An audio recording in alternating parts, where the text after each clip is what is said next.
the river and through the wood, to grandfather's house we go. The horse knows the way to carry the sleigh through the white and drifted snow. Over the river and through the wood, oh how the wind does blow. It stings the toes and bites the nose, it's over the ground we go. Over the river and through the wood, to straight to the barnyard gate. It seems we go extremely slow, it is so hard to wait. Over the river and through the wood, now grandmother's cap I spy. Hooray for the fun, is the pudding done? Hooray for the pumpkin pie. Over the river and through the wood, to have a first-rate play. Oh, hear the bell ring, ting-a-ling-ling, hooray for Thanksgiving Day. Over the river and through the wood, trot fast my dapple gray. Spring over the ground like a hunting hound, for this is Thanksgiving Day. Over the river and through the wood, to grandfather's house we go. The horse knows the way to carry the sleigh through the white and drifted snow. Over the river and through the wood, trot fast my dapple gray. Spring over the ground like a hunting hound, for this is Thanksgiving Day. Spring over the ground like a hunting hound, for this is Thanksgiving Day.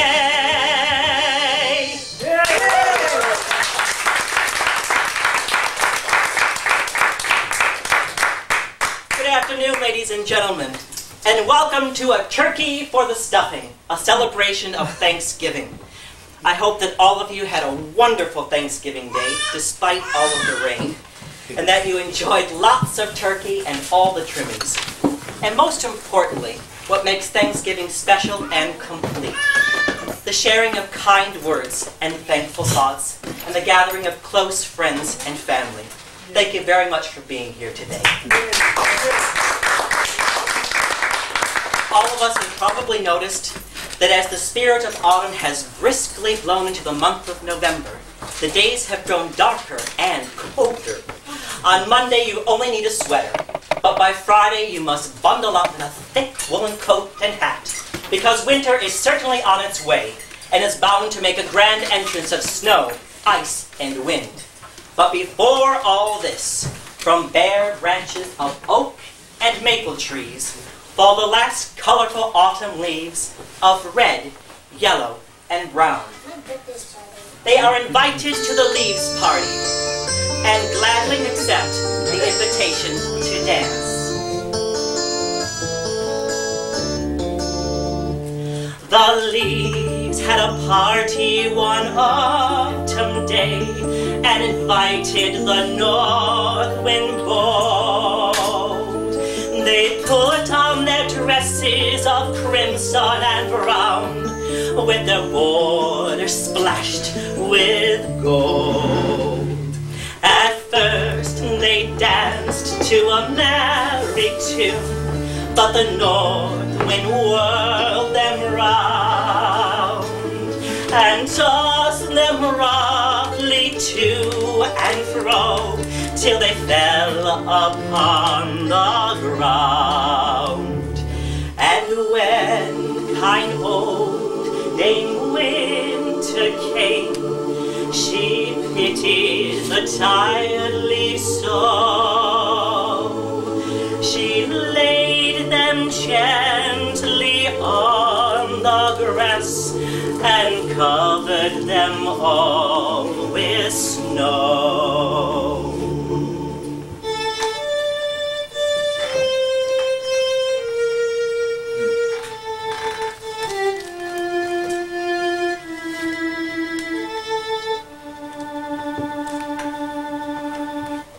The door was shut, as doors should be, before you went to bed last night. Yet Jack Frost has got in, you see, and left your windows silver white. He must have waited till you slept, and not a single word he spoke, but penciled over the panes and crept away before you woke. Now you cannot see the trees or fields that stretch beyond the lane, but there are fairer things than these, his fingers traced on every pane. Rocks and castles towering high, hills and dales, and streams and fields, and knights in armor riding by, with nodding plumes and shining shields. And here are little boats, and there big ships with sails spread to the breeze, and yonder palm trees waving fair, and islands set in silver seas. and butterflies with gauzy wings, and herds of cows and flocks of sheep, and fruits and flowers, and all the things you see when you are sound asleep. For creeping softly underneath the door, when all the lights are out, Jack Frost takes every breath you breathe and knows the things you think about. He paints them on the window pane in fairy lines with frozen steam. And when you wake, you see again all the lovely things you saw in dream.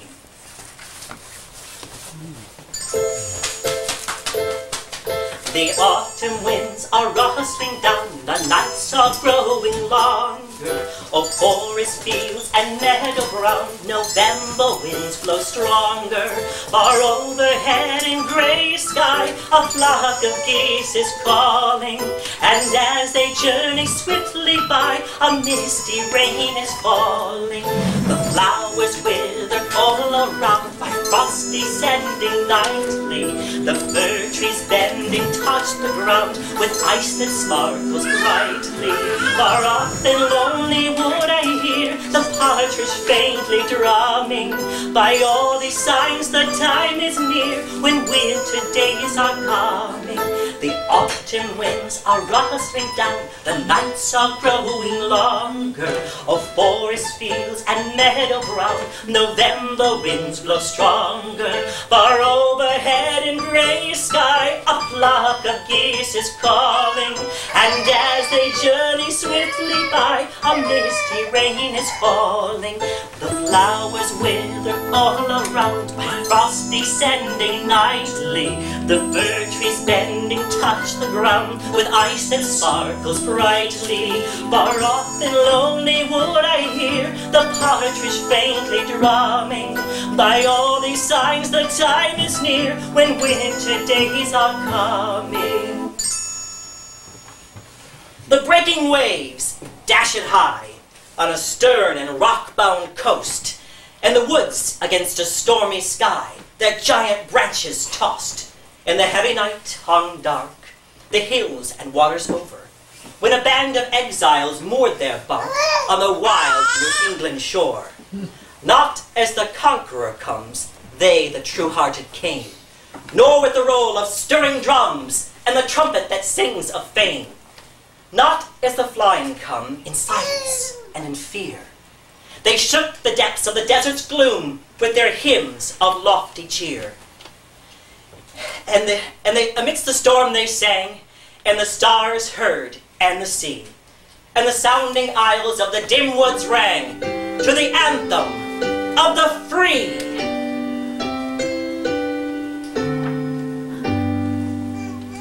My country, 'tis of thee, sweet land of liberty, of thee I sing.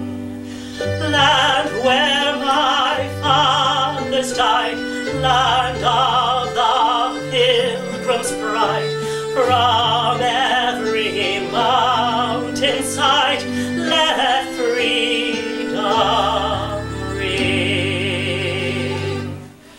Almost 400 years ago, on December 11th, 1620, a ship called the Mayflower, carrying 106 pilgrims, landed at Plymouth Rock.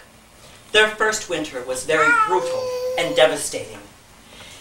And by the fall of 1621, only 46 had survived. Fortunately and luckily for them, their harvest that season was very abundant. And this motivated the remaining pilgrims to have a celebration to celebrate their sudden turn of good fortune.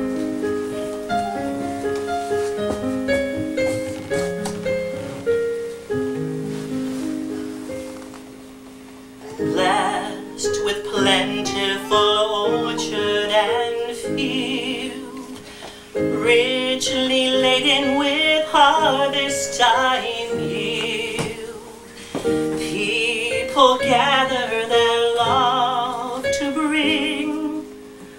World of nature, thy praises to sing. Warmed by rays at the sunlight at noon, cooled that night 'neath the stars and the moon. Seeds unnourished take root and grow. World of nature, thy wonders to show. Earth, we witness the breath of thy land. Trackless ocean and bountiful sand. Lofty mountain and streamlet small. World of nature with land for us all. 91 Indians were invited to their celebration because the Indians had greatly helped the Pilgrims get through their first year. And it is believed that possibly none of the Pilgrims would have survived if it were not for the tremendous generosity and helpful guidance of the Indians.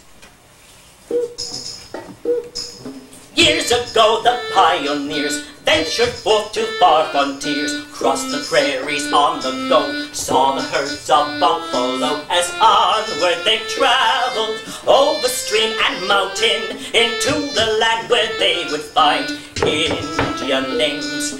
Yakima and Tillamook, Clackamas and Bolchinook, Chilliwack and Papago, Kootenai and Navajo, Snohomish, Skyhomish, Klickitat and Zuni, oh, every place that they did go, Indian names. Omadilla and Paiute, Macaclamath, Gilayut, Muckleshoot and Brave Pawnee, Chickasaw and Muskogee, Wenatchee and Yuma, Siskiyou and Shawnee, Saskatchewan and Cherokee, Indian names, Indian names.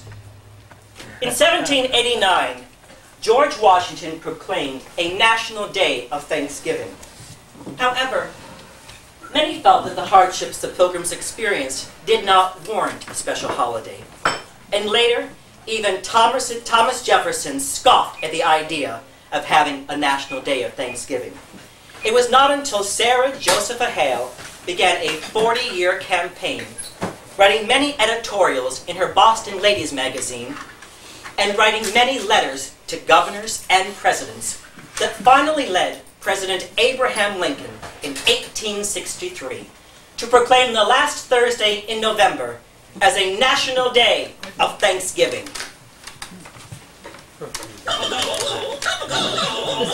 Ladies and gentlemen, it's time for Turkey Trivia!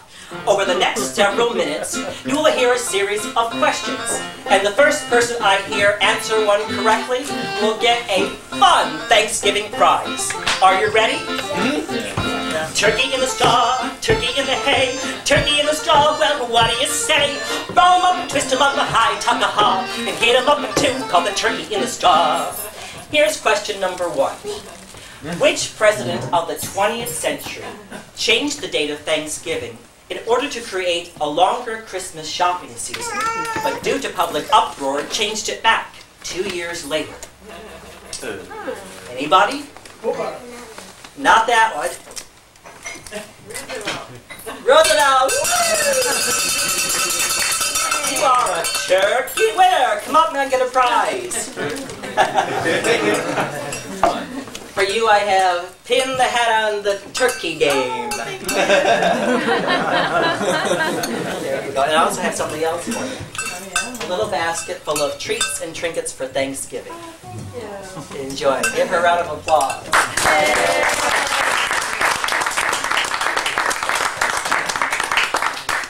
Here's a question about eating utensils. When you're sitting down at the table, ready to eat a hearty Thanksgiving dinner, and you notice that there are 3 forks to the left of your plate, it might seem very confusing, but which one do you use first? The outside, the middle, or the one closest to your plate? Yes? You work from the outside in all. Yes!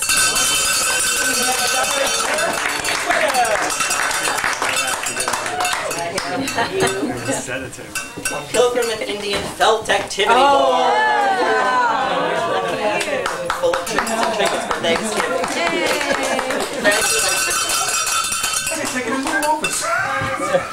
And here's question number 3.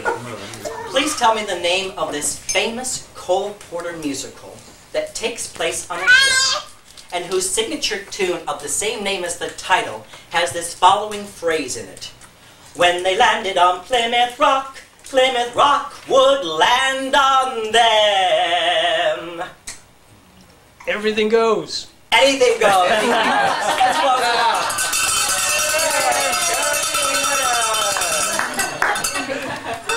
And I have another Pilgrims health activity board for you.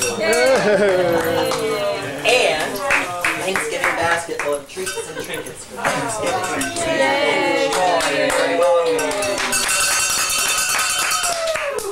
Here's the next question. Please tell me the name of the film that features the Macy's Thanksgiving Day Parade prominently and stars a very young Natalie Wood. Oh. Fish Street. Yes!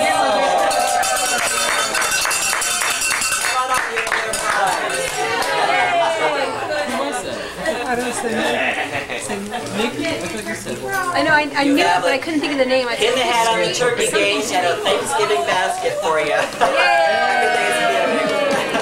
Thank you very much. Enjoy it. And this next question is for children to answer. This is really difficult. You have to really think hard, but I want you to listen. On what day of the week does Thanksgiving always fall? November. What day of the week? Day of the week. Thursday. Yes!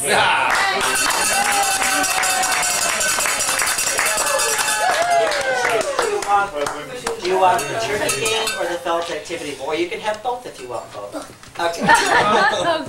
There you go. And you know what? I have a feeling that other children were thinking it, so you come up and get a little treat from the basket. Yay, go this! You can pick something out of here. Take a handful of candy for yourself. A big handful. Take 2 handfuls. Take 2 handfuls of candy. Take more than that. Another hand. Use your left hand too. Yes. Okay? You can put that back and come back up and get some more. And then, oh, bring her. It's a boy. Boy, come up too. Come on, Brand. You can pick something else out of here.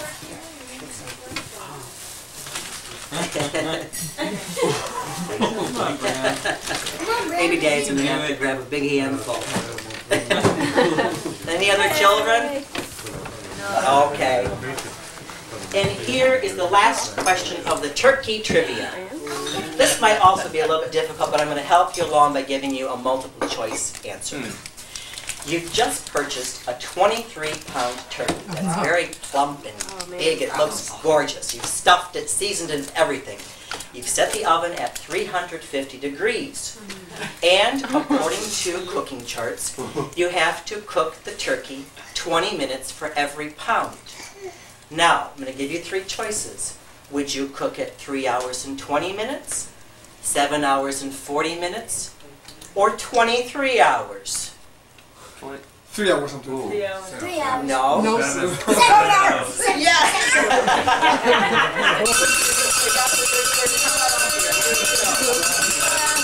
All right, I don't have the guts to say it. And then did anybody else answer that? Oh, come on up, I got another game. Here's a pin the head on the turkey game. Thank you. Ladies and gentlemen, thanks for playing Turkey Trivia. As I was going up down the road with a tired team and a heavy load, I cracked my whip and the leader sprung. I said goodbye to the wagon tongue. Turkey in the straw, turkey in the hay, turkey in the straw, well, what do you say? Roll him up and twist him up a high tuck-a-haw, and gave him up a tune called the turkey in the straw. I went out to milk and I didn't know how, so I milked the goat instead of the cow. A monkey sitting on a pile of straw, a winking and a blinking at his mother-in-law. Turkey in the straw, turkey in the hay, turkey in the straw, well, what do you say? Roll him up and twist him up a high, top the haw, and hit him up a tune called the turkey in the straw. I came to the river and I couldn't get across, so I paid $5 for a big bay horse. Well, he wouldn't go ahead and he wouldn't stand still. He just went up and down like an old sawmill. Turkey in the straw, turkey in the hay, turkey in the straw, well, what do you say? Roll him up and twist him up a high, top the haw, and hit him up a tune called the turkey in the straw. Did you ever go a-fishing on a warm summer day, when all of the fish were swimming in the bay with their hands in their pockets and their pockets in their pants? Did you ever see a fishy do the hoochie-coochie dance? Turkey in the straw, turkey in the hay, turkey in the straw, well, what do you say? Roll him up and twist him up a high, talk the haw, and hit him up a tune called the turkey in the straw. Hit him up a tune called the turkey in the straw. Yoo-hoo!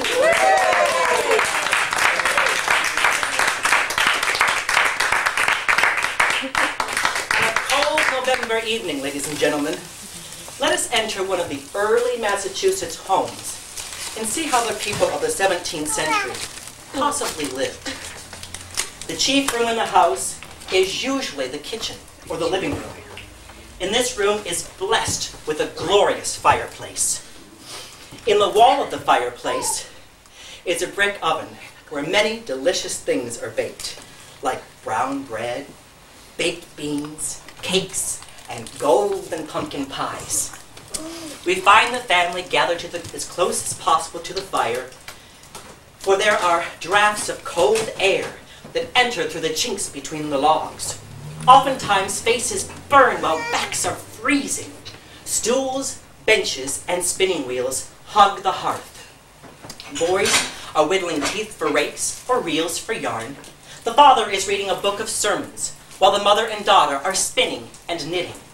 The room is lighted by burning pine knots called candlewood, which causes the strings of dried apples and herbs dangling from the ceiling to cast strange shadows about the room. The pilgrim dress is simple and sensible. The men wore long coats and breeches reaching to the knee, woolen stockings and heavy shoes. In the early days, ruffs were worn, but these gave way to the falling white collar tied with the white string. The hats were large with broad brims.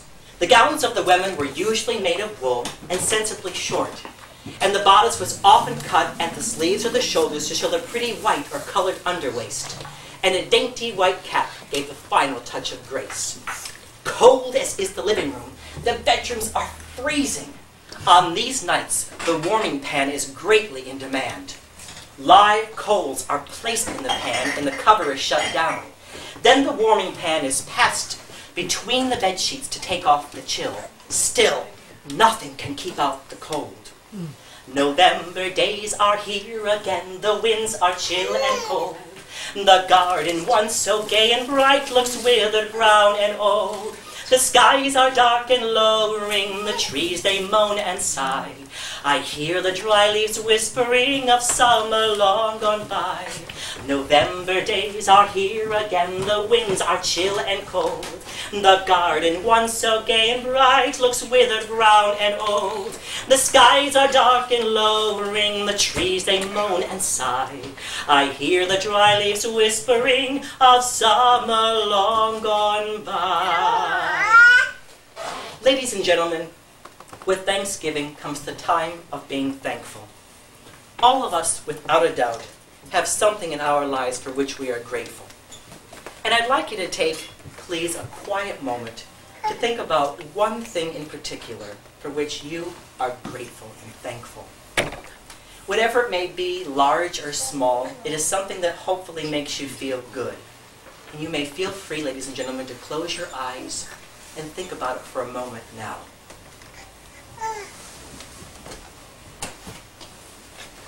We are thankful. We are thankful for the flowers that bloom about our feet, for tender grass so fresh and sweet, for song of bird and hum of bee, for all things fair we hear and see. We are thankful. We are thankful for blue of stream and blue of sky, for pleasant shade of branches high, for fragrant air and cooling breeze, for beauty of the blooming trees. We are thankful.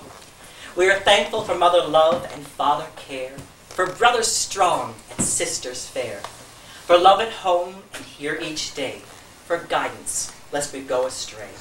We are thankful. We are thankful for this new morning with its light, for rest and shelter of the night, for health and food, and love and friends, for everything that goodness sends. We are thankful. Be thankful for the love and care. Be thankful for the clothes you wear. Be thankful for your hope and food. Life does try to be kind and good.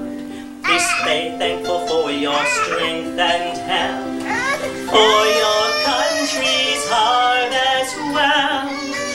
Be thankful for the love and joy. Be thankful every girl and boy.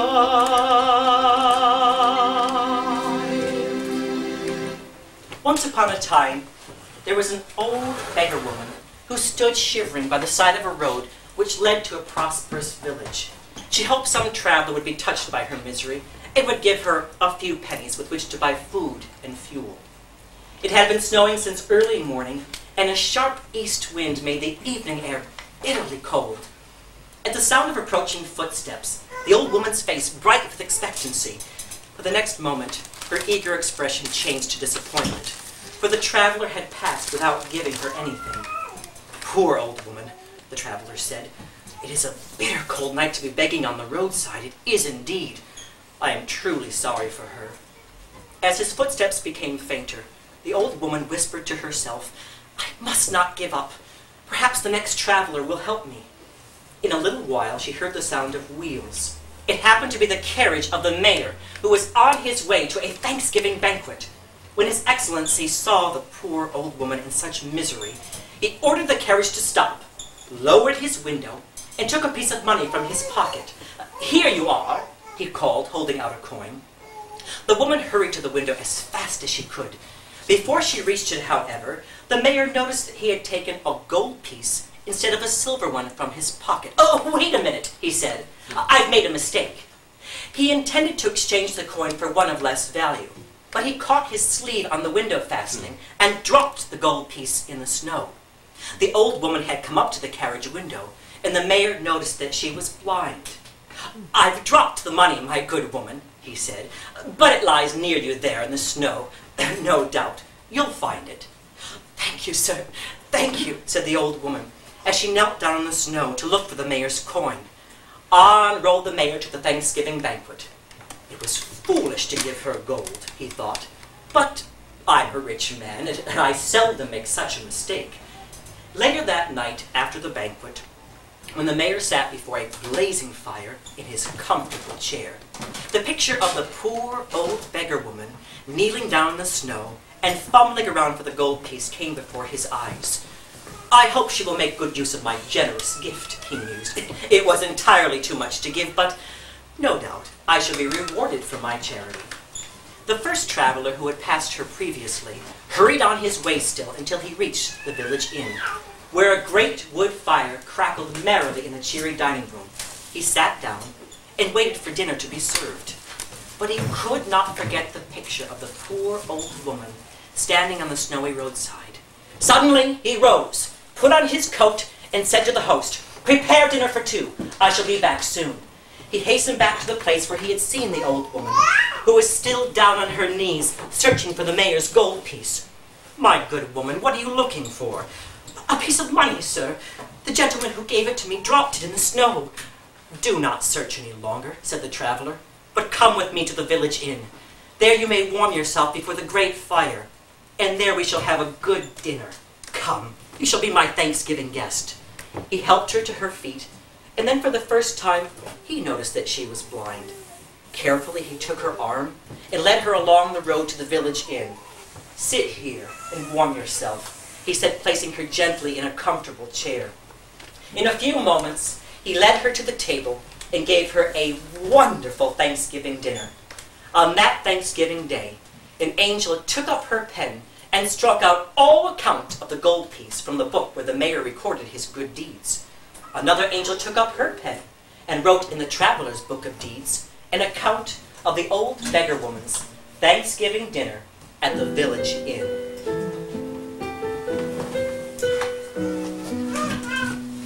Early each day to the steps of St. Paul's, the little old bird woman comes.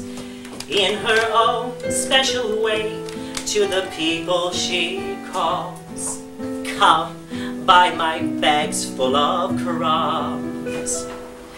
Come feed the little birds, show them you care, and you'll be glad if you do. Their young ones are hungry, their nests are so bare, all it takes is tuppence from you.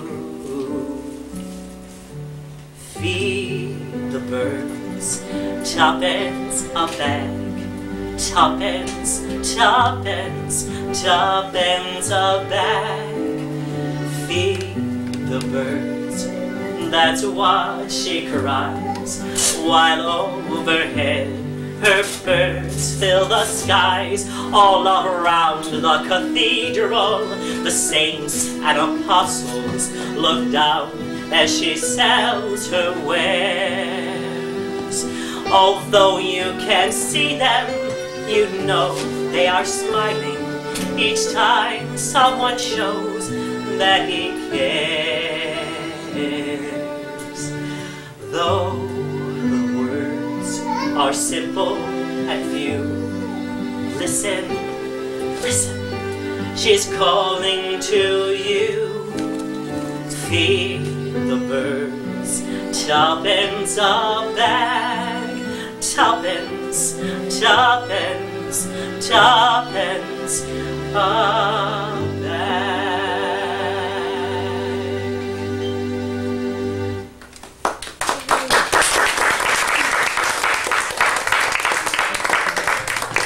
You know, I have often noticed many a lovely lady and some gentlemen who like to wear a seasonal pin on their jacket, their shirt, or even their bag.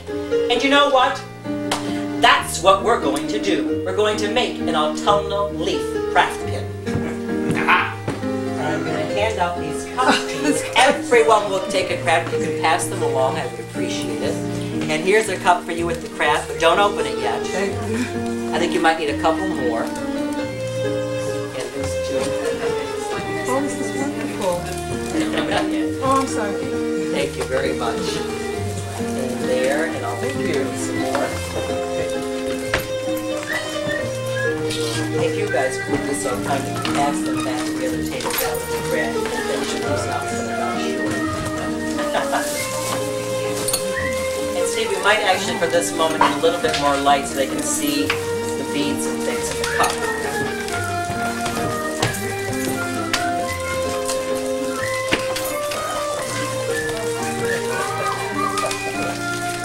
Do you have them for yourself? And ladies and gentlemen, does everyone have a cup with the craft kit inside? I do. Okay, before we start, for any children making the craft, please, there must be a parent or guardian supervising because there is a sharp safety pin involved. So please be very careful. I don't want you to prick your finger, but if you do, I do have some small band-aids just in case. You never know. So if you would, the bag, it seems to be folded, and there's like a little adhesive. If you'll unfold it, and then pour the contents slowly into the cup, they should all be there, hopefully. If you don't have all the beads, I do have some extra ones. You should have 2 large, like cranberry beads, and 2 smaller red ones, and either a white and orange mixed in 2 metal and a leaf charm.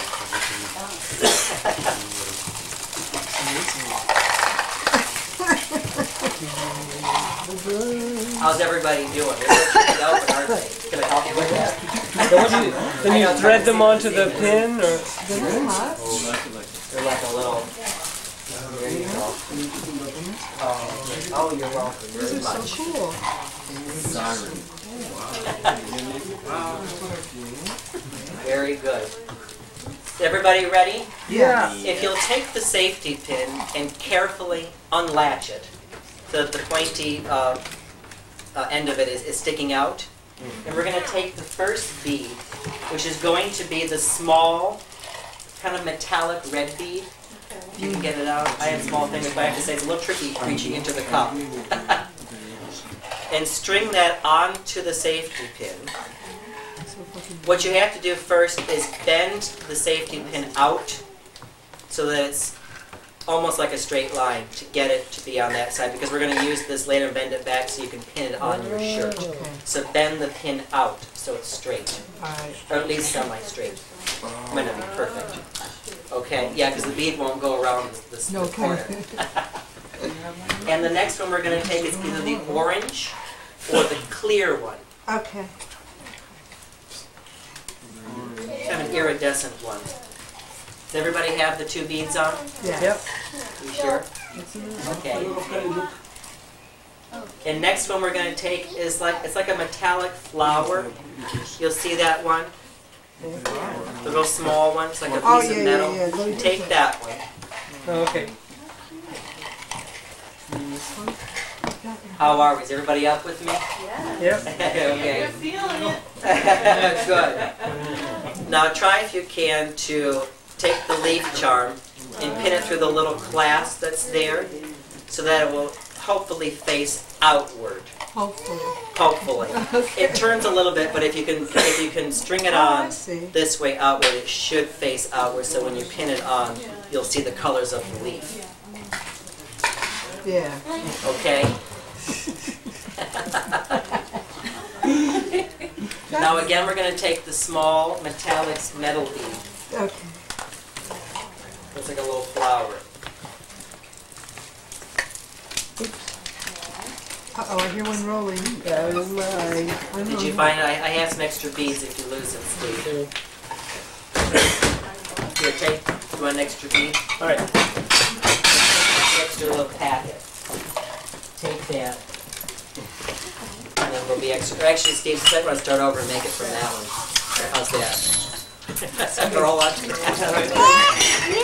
So does everybody have the two metal, the leaf and then the metal? Yeah. And then we're going to take. Oh, wait a minute. What? I did something wrong. We have to take off the metal and the leaf charm. I forgot a bead. Wait a minute, we need the large red bead.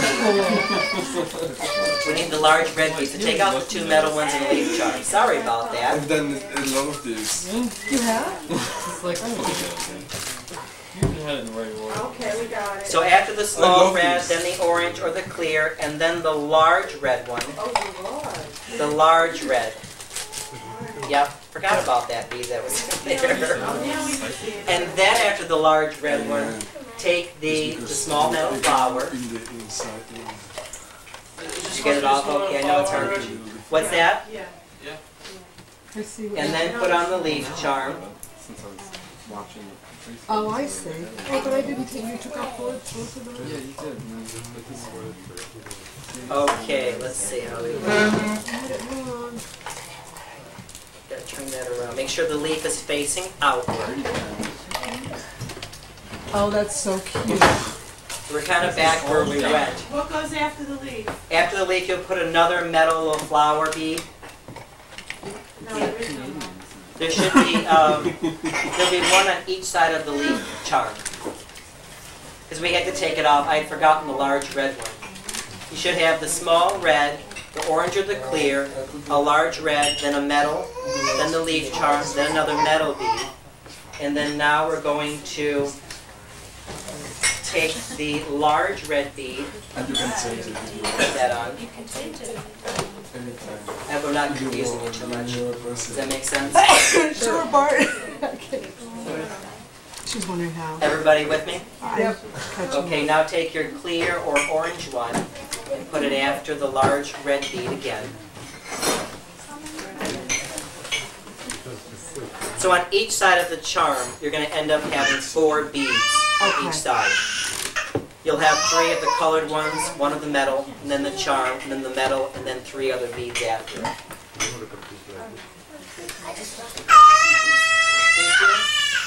Do you want another packet? With the bean? Turn out okay? Yes, gorgeous. So when you're done, if you got done, did you fold the metal back so you can clasp it? Yeah. Put it on your jacket. I am. Oh, I good. can't wait. I know. Hi. Hello. Hello. Hello, fellow. This is I'm going to put that on myself. I'm on the talking to the microphone. I'm on the cell phone. Oh. I would have given you one when you were way up there. Bye, Martha. So how are we doing? Here, put your pin on yourself. I want Mommy to help you. That's okay. You can make it whatever way you want. I just wanted to give you a little bit of a guide. Huh? Okay. Yeah, we can help you. So whoever finished, put your pin on so I can see how you look. And Miss, did you get one for yourself? Yeah, I have one. Oh, because you can make it like good. I hope so. Terrific. Oh boy. Here's a short poem by Emily Dickinson.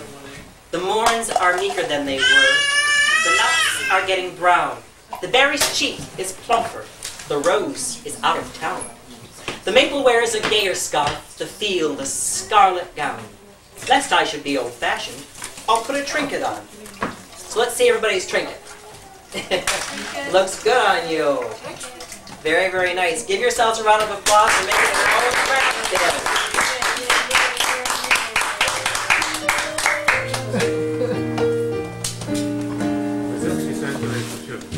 See the waving golden fields of wheat and corn.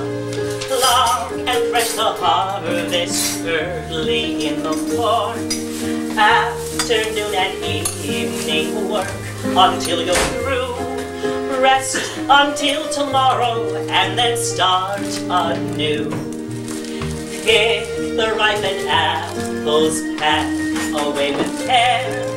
Gather in the corn ears gleaming everywhere.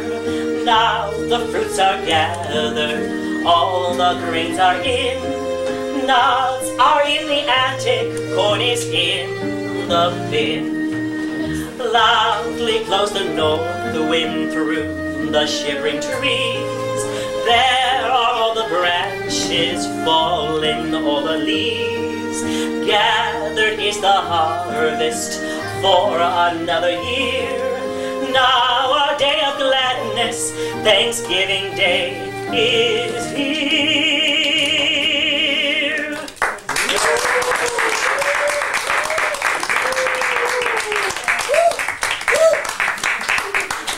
And now, ladies and gentlemen, the story of A Turkey for the Stuffing by Catherine G. Holbert. It always made Ben feel solemn to watch the river in a storm, and today it was gray, rough, and noisy. And the few boats which went down towards Lake Huron pitched about so that their decks slanted first one way and then the other, and their sides were coated with ice. Ben asked at last, "What day's today, Grandma?" "Why, it's Wednesday, Benny," answered the small old woman who crouched over the stove. "Then tomorrow will be Thanksgiving Day, and the Rosses are going to have a turkey. What are we going to have, Grandma?" Mrs. Moxon looked over her glasses at her grandson's small, thin figure, in its patched and faded clothes, and at his bright, eager face. "Ben, my dear, what do you think Grandma has for Thanksgiving?" she asked gently. The expectant look faded from Ben's face, and he winked hard to keep the tears from running over, for he knew all too well how bare of dainties their cupboard was. Finally, Ben said, "Grandma, tell me about a real Thanksgiving dinner." "Well, Ben, I do remember one Thanksgiving dinner when your father was alive. We had a dinner fit for a king. We had a 10-pound turkey and bread stuffing, and I put the sage and onions into the stuffing myself." "Oh, we could have one just like it," interrupted Ben eagerly. "So we could, Ben, so we could." And Mrs. Moxon patted the little brown hand on her knee. "You know, it never would have come to me, Ben, that we might have turkey stuffing even if we didn't have any turkey." And was there anything else besides the turkey and the stuffing? Ben asked. Well, my dear child, of course there was. There were turnips. There were mashed potatoes with lots of milk and butter in them. A mince pie loaded with meat. And your father got 2 pounds of grapes, though grapes were expensive at that time of year. Oh, boy! We could have one just like it, interrupted Ben. All but the turkey and the mince pie and the grapes. So we can. And will, too, Ben. Trust you for making the best of things. And the two smiled at each other happily. The next morning, Ben watched his grandma put an egg, some sage, and some chopped onion into a bowl full of dry bread. Pour some boiling water over it and put the mixture into the oven. You know, your father said I made the best turkey stuffing he ever ate, said Grandma with satisfaction. We'll see how it comes out, Benny. I can hardly wait till dinner time. I think I'll go down to the beach and pick up some driftwood for a while, said Ben. You can call me when the things are most cooked, Grandma. The storm of the day before had left many a bit of board or end of a log that would be just perfect for Grandma's stove. And Ben worked so hard at picking up the wood that he did not notice a big barge that was coming slowly down the river, towing 2 other boats behind it, until he heard a voice say, "Hello, kid." Ben straightened up to see the captain in its pilot house. "What makes you work so hard on Thanksgiving Day?"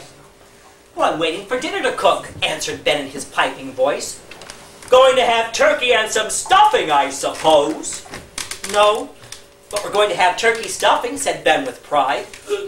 "Turkey stuffing, but no turkey? What else you gonna have? A mince pie without any meat?" "No, but my father had mince pie for Thanksgiving dinner once, though." "Well, that boy's all right. I'll tell you what I'm gonna do, Morgan. I'm gonna send that boy some Thanksgiving things for his dinner. Tell the cook to get ready half a turkey, a mince pie, and say, Morgan, tell him to send up one of those small baskets of grapes. We'll tie them to a piece of plank, and they'll float ashore all right. But tell the cook to hurry, or we'll be too far downstream for the boy to get the things. Say, kid, can you row that boat that's tied to your dock?" "Yes, sir," Ben answered. "Well, you hurry out into the river, and I'll put off a float with some things for your Thanksgiving dinner. You're going to have some turkey for that stuffing." You may be sure Ben lost no time in rowing the boat out into the middle of the stream, where the end of a plank and its delicious load were seen bobbing up and down on the water. Oh, how he did smack his lips when he lifted them into the boat, and how pleased he was for Grandma. Oh, boy! First the stuffing and now a turkey. My, am I lucky. Ben did not know the captain had said he was plucky, and that luck is very apt to follow pluck.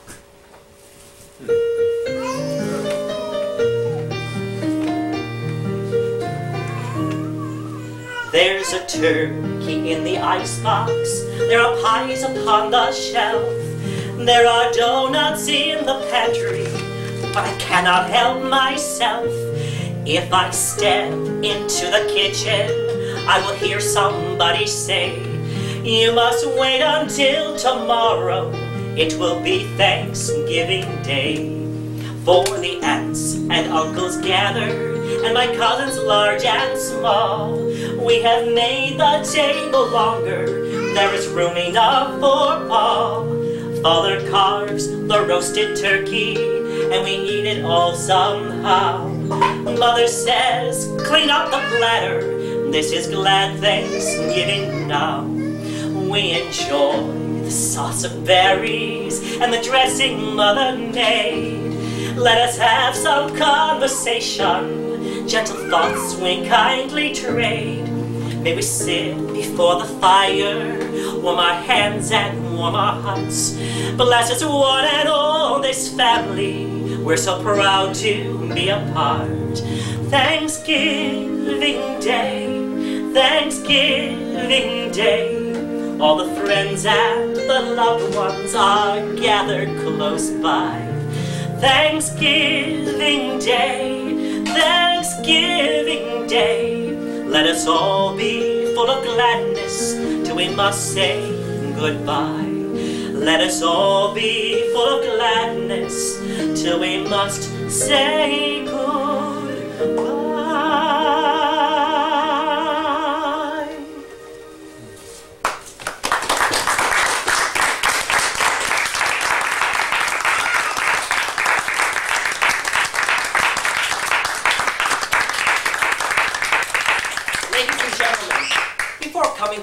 the show, I'd like to thank a few people who made this performance possible. First of all, I'd like to thank my dear friend, who's also my technical director running the sound, Mr. Eugene Nix up there.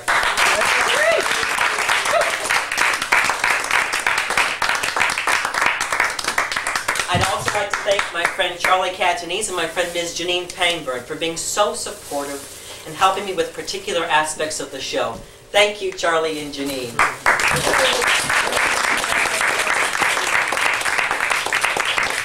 And I'd also like to especially thank Steve and Katie for letting me once again put on a show here at Everything Goes Book Cafe in River City.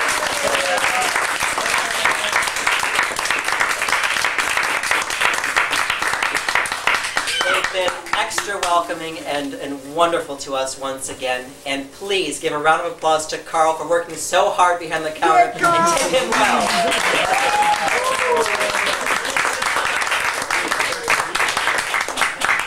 Last but not least, I'd like to thank you, the audience. It's been a pleasure. As you know, there are many costs that go into putting on a show, and if you've enjoyed what you've seen this afternoon, there will be a donation bucket to the left of the door there, and whatever you would like to give would be extremely appreciated. For it will help us to put on more shows like this one and the Halloween show we just did on the other holidays throughout the year. Thank you very, very much. Join in and sing along with me this song. The lyrics are on the back of your program. Sing with me.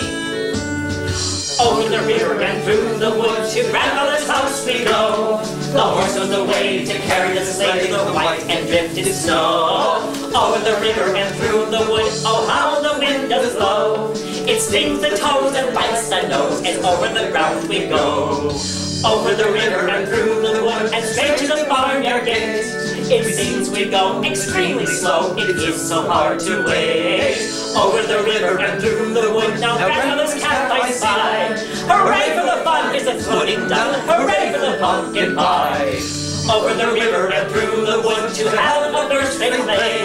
Oh, hear the bell ring, ting-a-ling-ling, hooray for Thanksgiving Day. Over the river and through the wood, but that's my apple gray. Spring over the ground like a hunting hound, for this is Thanksgiving Day. Over the river and through the wood to grandmother's house we go. The horse knows the way to carry the sleigh in the white and drifted snow. Over the river and through the wood, come past my apple gray. Spring over the ground like a hunting hound, for this is Thanksgiving Day. Spring over the ground like a hunting hound, for this is Thanksgiving Day.